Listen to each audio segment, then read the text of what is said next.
बिहारी लाल की जय। जय जय श्री राधे। अब तो श्री सुखदेव जी कहते हैं, हे राजन परीक्षित, अब आइए यहाँ से आगे मैं आपको श्री राम कथा सुनाऊंगा। श्री राम कथा सुनाऊंगा। राम कथा बहुत प्यारी है, बहुत अच्छी है।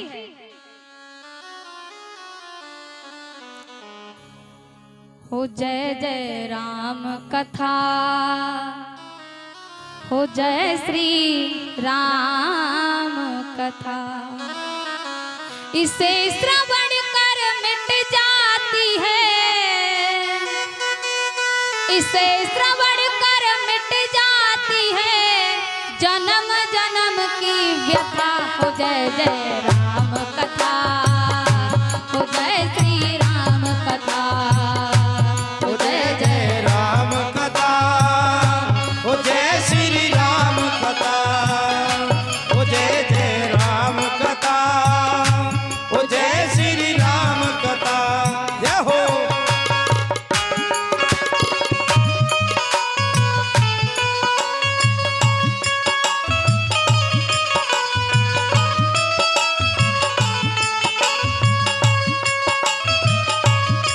गाइए सभी ताली की सेवा करके हरि बोल।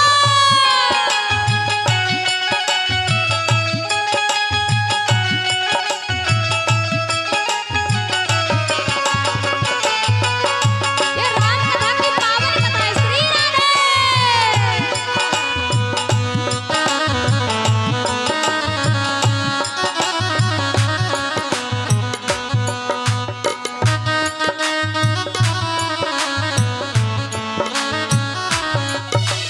राम कथा सस किरण समाना, संत चकोर करई जेहि पाना। संत चकोर करई रस पाना, राम कथा सस किरण समाना, संत चकोर करई रस पाना। कथा सस किरण समाना, संत चकोर करई रस पाना। राम कथा सस किरण समाना, संत चकोर करई रस पाना। राम कथा सस किरण समाना, संत चकोर करई रस पाना। पीकर तू भी अमर हो जाए, पीकर तू भी अमर हो जाए, गाकर तू भी अमर हो जाए, गाकर तू भी अमर हो जाए। श्री हनुमंत यथा। हो जय जय राम कथा, हो जय श्री राम कथा, हो जय जय राम कथा, हो जय श्री राम कथा। जय हो।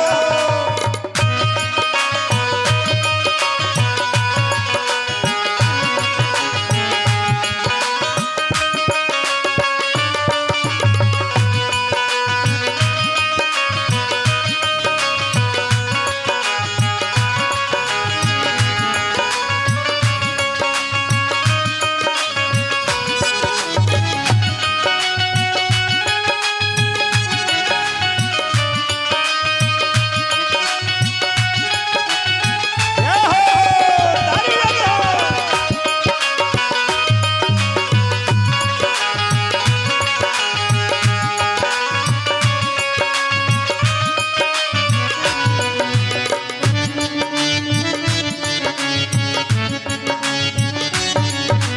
राम कथा सुंदर कर तारी, संशय भंग उड़ावन हारी। राम कथा सुंदर करतारी, संशय व्यंग उड़ावन हारी। राम कथा सुंदर कर तारी, संशय भंग उड़ावन हारी। राम कथा सुंदर करतारी, संशय व्यंग उड़ावन हारी। ये राम कथा कैसी है? राम कथा सुंदर कर तारी। इस राम कथा को ताली बजा बजा करके सुनना चाहिए। क्यों? क्योंकि हमारे सिर पे जो संशय रूपी कौवा बैठे ना, वो उड़ जाए, भाग जाए। राम कथा सुंदर कर तारी, संशय भंग उड़ावन हारी। राम कथा सुंदर करतारी, संशय व्यंग उड़ावन हारी। तेरा सब संशय भागेगा, तेरा सब संशय भागेगा, मेरा सब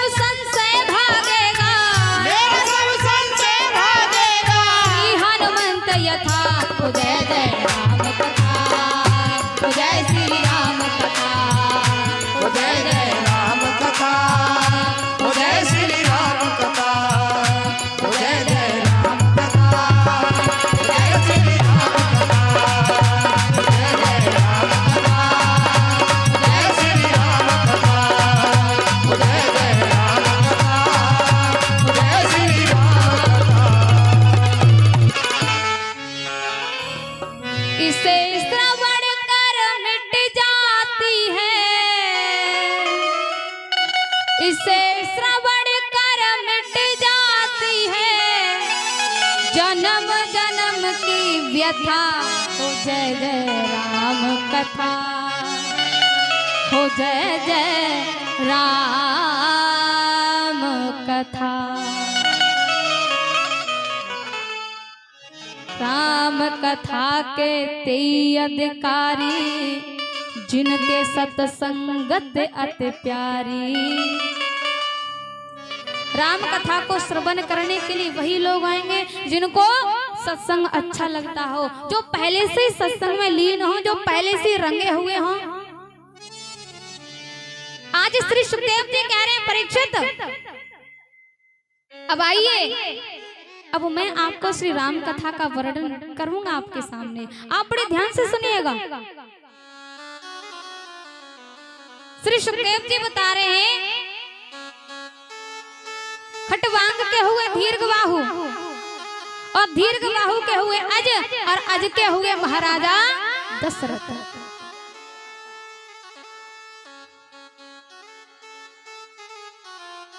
अज के कौन हुआ? महाराजा दशरथ। सुनिएगा, आप सभी ने राम जी के जन्म की तो कथा सुनी होगी। राम जी का जन्म कैसे हुआ शायद ही बहुत कम लोगों ने दशरथ जी के जन्म की कथा सुनी होगी। तो आइए हम और आप सभी दशरथ जी के जन्म पर दृष्टि डालते हैं। दशरथ जी का जन्म कैसे हुआ, क्योंकि जब तक पिता का जन्म नहीं होगा तब तक पुत्र का जन्म होने वाला नहीं है। श्री सुखदेव जी कहते हैं, राजन परीक्षित, एक बार राजा अज ने यज्ञ की और उस यज्ञ को करने के लिए उसके कुल गुरु वशिष्ठ जी आए थे। वशिष्ठ जी ने आकर के यज्ञ की। अब क्या हुआ, जैसे यज्ञ संपूर्ण हुई, यज्ञ संपूर्ण होने के बाद में राजा अज अपने राजकोष में गए और बहुत सारा धन दक्षिणा में देने के लिए लेके आ गए, क्योंकि राजाओं के पास में धन की कोई कमी नहीं होती। राजा है ना, जैसे कि घर का मुखिया होता है, मालिक होता है, सब धन दौलत उसी के हाथ में होता है, ऐसे राजा के हाथ में बहुत कुछ होता है।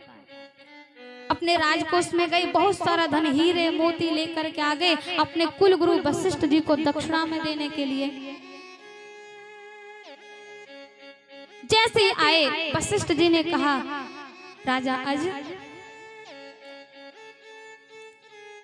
यदि आप मुझे कुछ दक्षिणा ही देना चाहते हो तो आपने अपने पूरे जीवन में, जिंदगी में अपने इन हाथों से जो कुछ भी कमाया हो उसको हमें दे दो, बस, और कुछ नहीं चाहिए।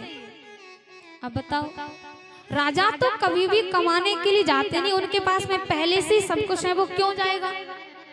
क्यों? जिस व्यक्ति के पास में पहले से ही सब कुछ है वो कमाने के लिए जाएगा क्या? मेहनत करने के लिए जाएगा क्या? नहीं जाएगा।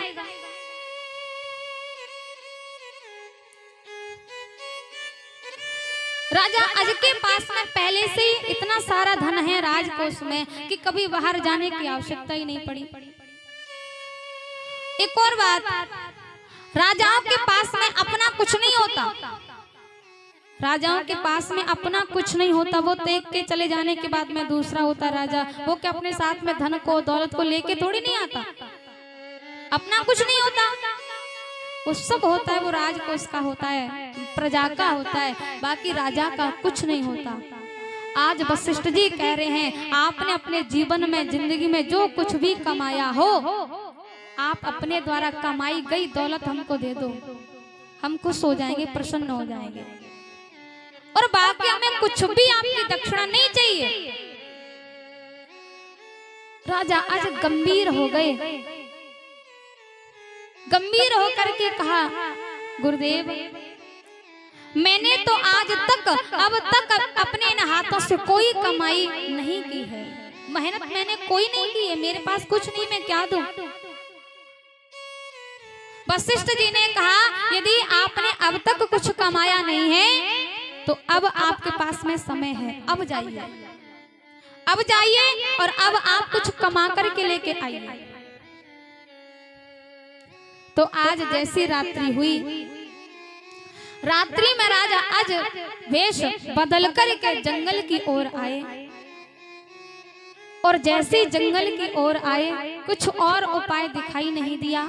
जंगल में से लकड़ी तोड़ करके गट्ठर बना करके बाजार में आकर के बैठ गए।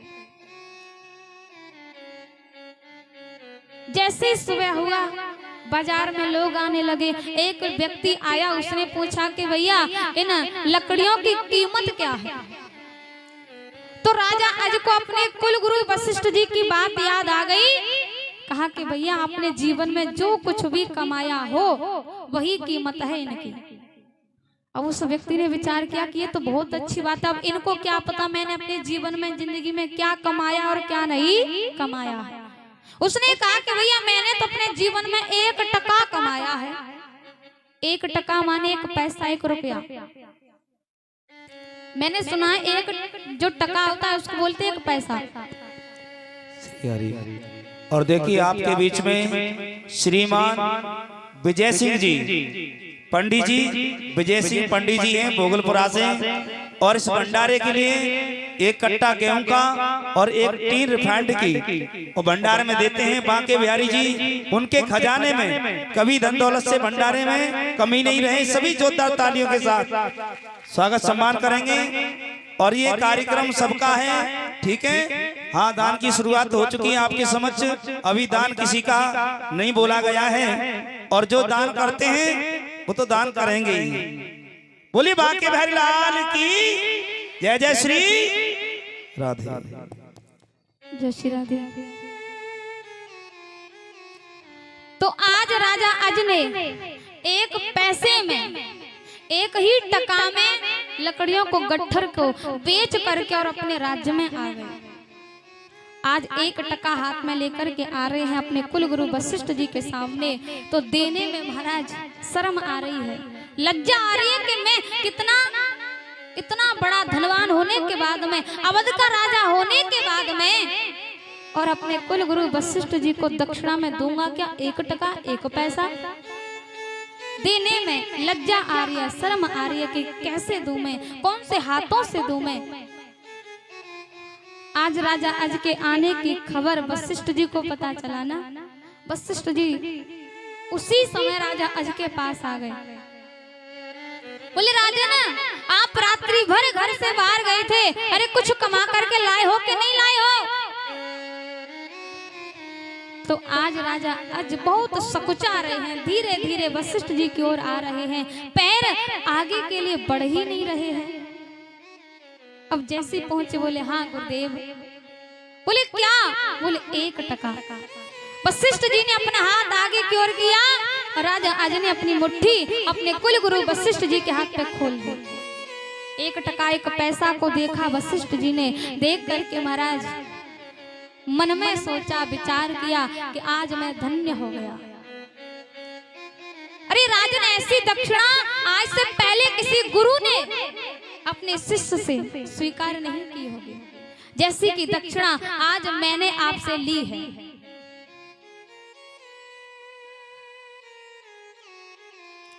आज जैसी वह दक्षिणा वशिष्ठ जी के हाथ में आया 1 टका, उसको लेकर के अपनी कुटिया की ओर आ रही है।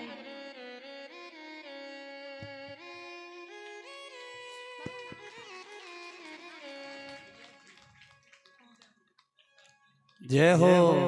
जो भी भंडारा के लिए 1 कट्टा गेहूं का और रिफाइंड का जो आया है ना टीन, और यही पंडित जी हैं, और इनका नृत्य तो आप देखते ही हैं, बहुत ही अच्छा नृत्य करते हैं। दोबारा इनके लिए जोरदार तालियां बजाएं सभी। बोली बांके बिहारी लाल की जय। जय श्री। नृत्य भी बहुत अच्छा करते हैं।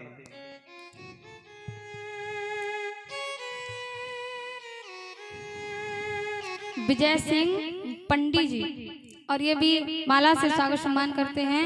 भगवान से विनती गुजारिश है कि ठाकुर जी अपनी कृपा दृष्टि इनके ऊपर हमेशा ऐसे ही बना करके रखिएगा। और आप सभी जोरदार तालियों के साथ में स्वागत सम्मान करें।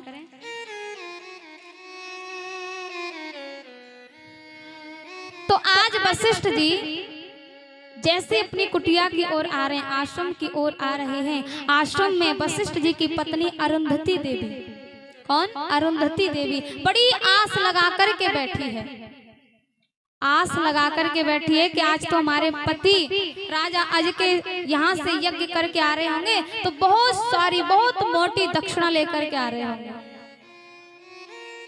जैसे सुनिएगा, किसी मैया के पति बाहर जाएं, मैया को इतनी आस हो कि 1000 नहीं तो 500 तो अवश्य लेकर के आएंगे, 1000 नहीं तो 500 तो लेके आएंगे। हाँ, अब बेचारा सुबह का जाए शाम को आए, ना 1000 लाए ना 500 लाए, केवल 50 रुपए पट्टी पकड़ा दे तो कितना गुस्सा आती कि नहीं आती कि लो महाराज जितनी आस थी उससे भी कम है, तो ना 1000 ना 500 केवल 50 रुपए। तो आज ऐसे ही मैया अरुंधति देवी भी बहुत बड़ी आस लगा करके बैठी है कि आज तो कोई मोटी सी दक्षिणा लेकर के आ रहे होंगे। अब जैसे वशिष्ठ जी आ गए और देख करके खड़ी हो गई, दौड़ पड़ी है पति की ओर, और जैसे गई दौड़ते हुए भागते हुए, देखा कि वशिष्ठ जी खाली हाथ आ रहे हैं, उनके पास में कुछ भी नहीं है।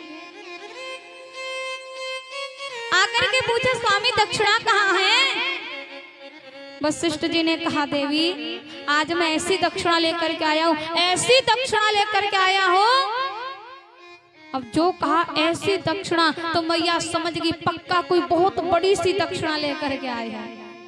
अब पीछे गई, शायद इतनी बड़ी मोटी सी दक्षिणा लेकर के आ रहे हैं तो सैनिक आ रहे होंगे लेके।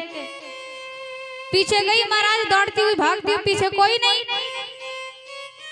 अब तो अरुंधति देवी मैया जैसे अपने पति के पास आई, बोली स्वामी दक्षिणा कहाँ है, जल्दी से दिखाइए, बताइए कैसी है, मैं भी तो देखूं। वशिष्ठ जी ने कहा देवी अपना हाथ तो आगे कीजिए। अरुंधति देवी ने जैसे हाथ आगे किया, मैया के हाथ पे मुट्ठी खोल दी, बोली ये है दक्षिणा। अब जो 1 टका को देखा तो अरुंधति मैया को बहुत गुस्सा आई, क्रोध आया, इतनी गुस्सा आई, इतना क्रोध आया, गुस्से में आकर के कहती अरे